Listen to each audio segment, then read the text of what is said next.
You've got to shoot this bit, Margaret. You've got to shoot it. So welcome to this week's special edition of the Wow podcast. I'm here with my co-host Rob Stewart, and we're here to talk about one of those ski resorts that even you might not have heard of, Rob. Imagine that, a ski resort you haven't heard of. Yeah, actually, you know what? It wasn't one on my radar, I've got to admit. Not somewhere you've been. Not somewhere I've been, and also not one that I really knew about, or I may have heard of it somewhere, but certainly not a name that pops up a lot. No, even absolutely. In my geeky world of ski resort research.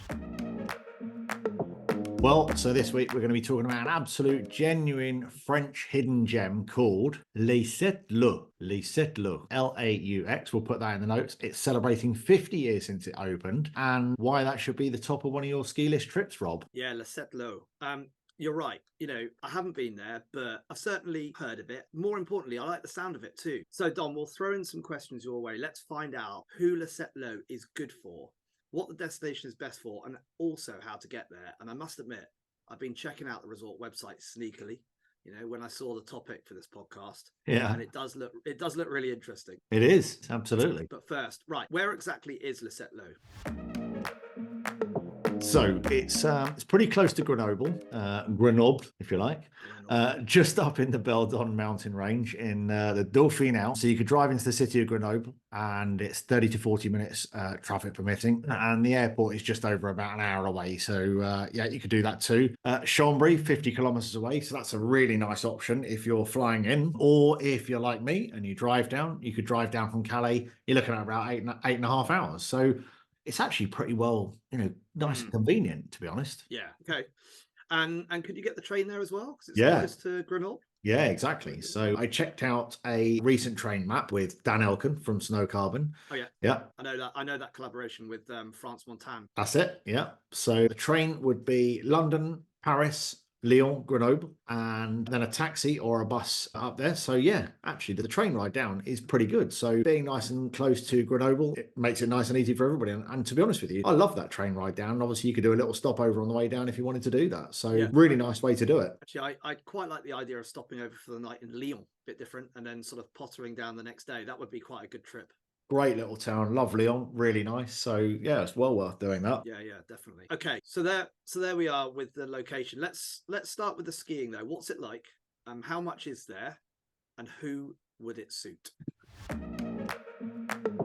Well, it's easy to think if you haven't heard of it, then it's not going to be big, but actually it's pretty impressive, especially for a place that not many people know about. 120 kilometers of ski run. They link up 3 separate villages. There's about 22 ski lifts, mostly chairs and some drag lifts, and the gondola too. About 90% of the lifts are about 10 years old or newer, so pretty nice. And within that 120 kilometers, there's 45 individual trails that include green, blue, red, and black. So generally, there's something for every level of skier and snowboarder. So actually, it's pretty damn impressive for somewhere that maybe people haven't heard of.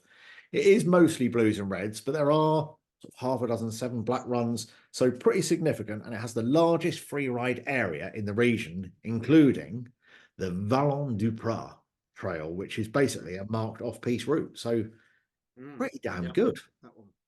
Yeah, I noticed on the website that the free ride sector was a big talking point, and it mentions a lot of ski touring as well. Yeah, absolutely. Yeah, there's some well-known itineraries and even a special pass that allows you to take certain lifts back after a tour.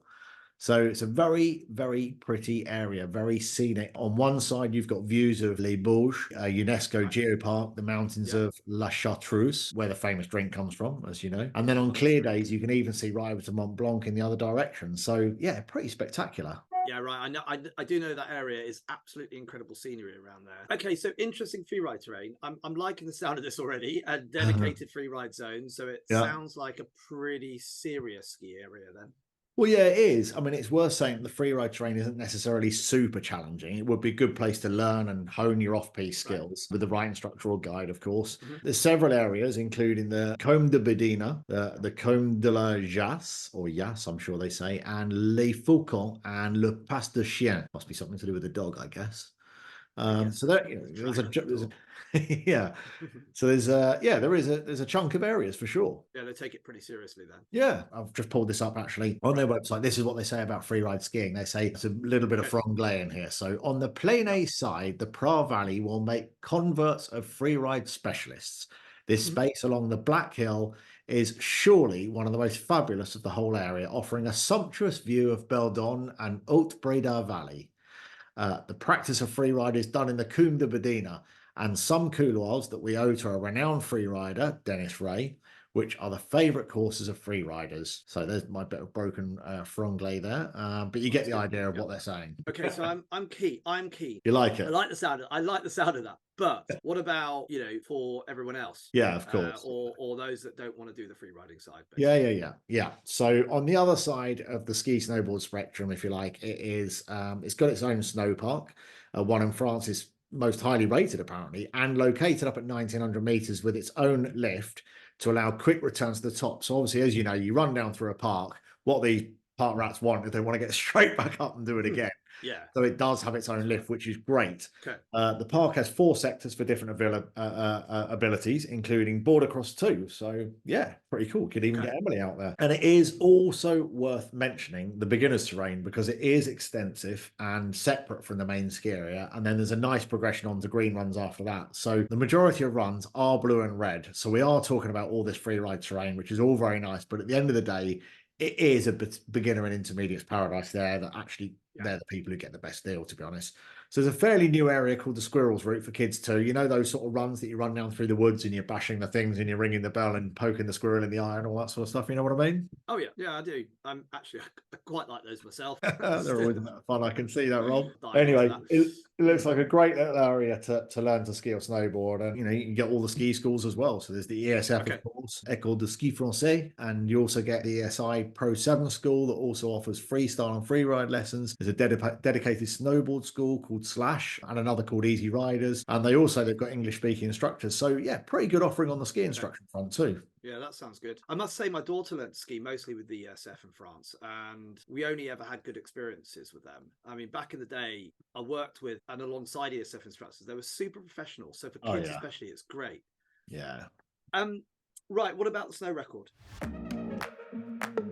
Yeah, pretty good. I mean, it is actually pretty high. I mean, the lowest village is 1350, but it goes up to 2400 meters, which might not seem huge, but that's more than 1,000 meter vertical. And with its location, they get good snowfall through the winter and well into spring, to be honest. And a lot of the slopes are northwesterly facing, so they hold the snow pretty well. So yeah, not sure why this place hasn't hit our radar before.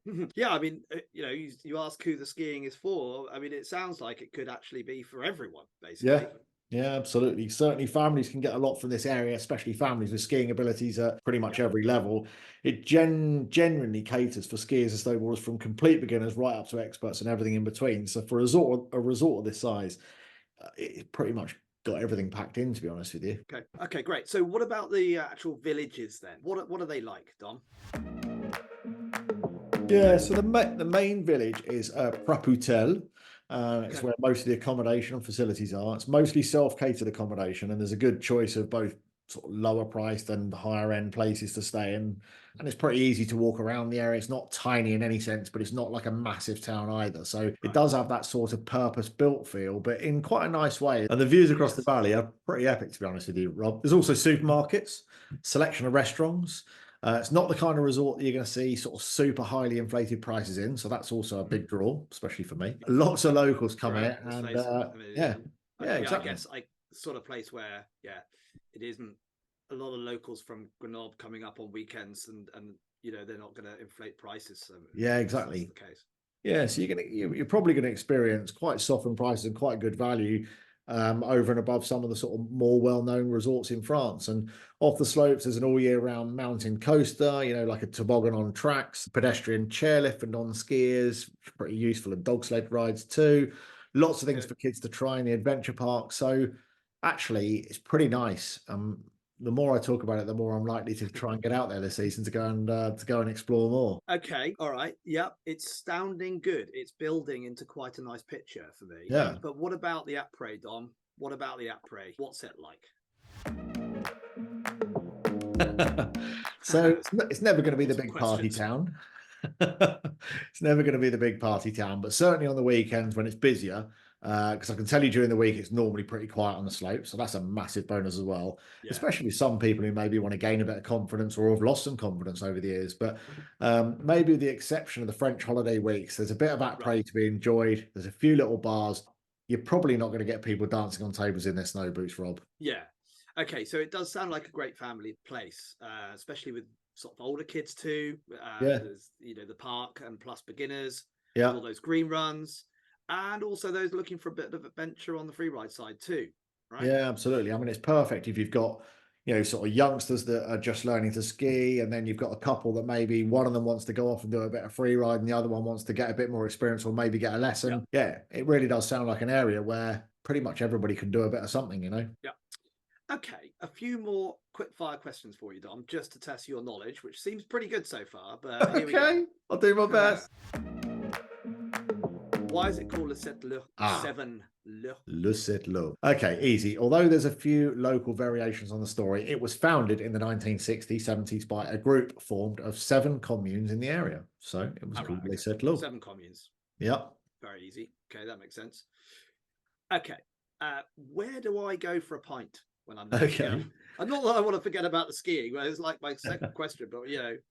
I'm going to go for a nice beer. Try hours.The or BU. Okay. Hours.The. So that's the place to go for a decent pint. Yeah, absolutely.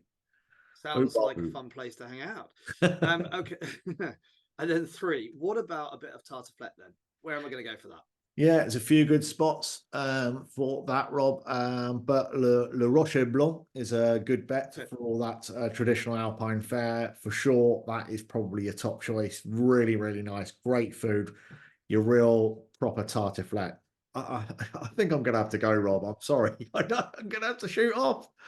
You've obviously done your homework, Dom, so your knowledge, I mean, you passed the test there. I do like the sound of this place. I reckon it would be spot on for a sort of great family ski holiday to start with. So, how do I, or anybody else that might be listening to this, book up a week in Le Sept Le? All right, good question. So I have to fess up here. I have to fess up that I was put onto this place by our friends at Peak Retreats, who I have traveled with multiple times, and they feature it in self-catered apartments. So they do have fully ski in, ski out, and so super convenient. One is just more facilities. It has an indoor pool and a restaurant and all that sort of stuff. Nice accommodation, not super flashy, but smart. And then there's the choice of eating in and out. Remember here, we're not talking crazy prices. So actually, they've actually done it to me before, Peak Retreats. They bring something onto my radar, they make me want to go, and then they take some money off me to send me there. So yeah, it's pretty clever. They reel you in. Yeah, they reel me in. You know, Peak Retreats, they've been organising holidays in the French Alps for over 20 years, so they're super experienced. These guys are really, really knowledgeable. What about prices? Have you got any actual prices for a holiday then? Yeah, absolutely. I checked that out before today. So for a family of 4, you're looking at a starting price of around about sort of £1,500 for the whole apartment for a week. And that includes a return Eurotunnel fare. That's obviously going to go up a bit on the peak season dates, but possibly around double that. I mean, if you're going to head out during half term, but pretty good value. Yeah, it's good value. Especially if when you get into resort, you're finding the prices softened on, you know, bottle of wine or a beer or a pizza or spaghetti, whatever the kids are going to want. Or, you know, if you're going to dine out, if you're going to have tartiflette and that sort of thing, if the prices are softened, that could end up quite a good value for money holiday. I mean, let's face it, pretty sensible for a family ski holiday to go to somewhere that, I mean, we all love the big French resorts as well, right? They're amazing destinations. Yeah. But actually, when you do go to these places that aren't, let's just say, as famous as some of those other names, prices are noticeably softer. And I don't think anyone would argue with that, really. No, I don't think absolutely. anyone would argue with that. Yeah. So how do we actually go about booking a holiday in Sept Le with Peak Retreats then? That's where Peak Retreats make it really easy. You can go to their website at peakretreats.co.uk, or you can call them on 02392 839 310. So French Alps specialists. They've been organising holidays in the French Alps for over 20 years, so they're super experienced. These guys are really, really knowledgeable. Multiple awards that they get year on year, and they're ABTA bonded. So really can't go wrong. These guys, they're very good at bringing to the attention of British skiers some of these absolute gems that maybe wouldn't hit our radar in the first place. So that's really nice. Sometimes sometimes you do want something just a bit different, don't you? Yeah, thanks, Tom. I mean, we do know them very well, don't we? And the thing is, they also happen to be very nice people too, I would say. Which always Well, I helps. guess, in this industry, we're surrounded by really nice people, but I think when they can talk to you about something that's a bit different, that's always makes the conversation that much more interesting. When they came to me with Laux, and I'm looking thinking, either I'm really stupid and I don't know this place and I should know it, do I have to brag it and pretend? Or is it genuinely a place that maybe not that many people have heard of? And that was the case. And, yeah, it's great. I agree.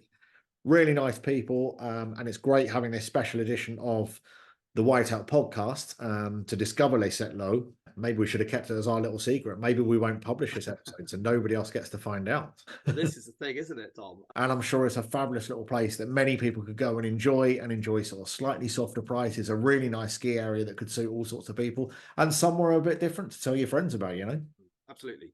I totally agree. And, tasked in life with visiting as many ski resorts as possible. Yeah. Some life's work. It's now time for me to discover Laux too, I think. So what about next time from Laux then, Dom?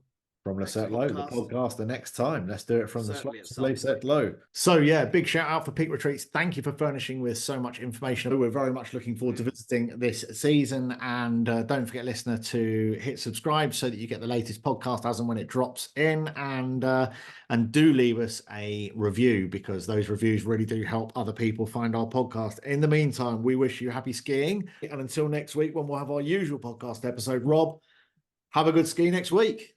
Yeah. See you soon, Dom. Cheers, Rob. Have a good Bye. one. Bye-bye. Mais non, talkie-walkie. Pretty sure it's called a walkie-talkie, mate.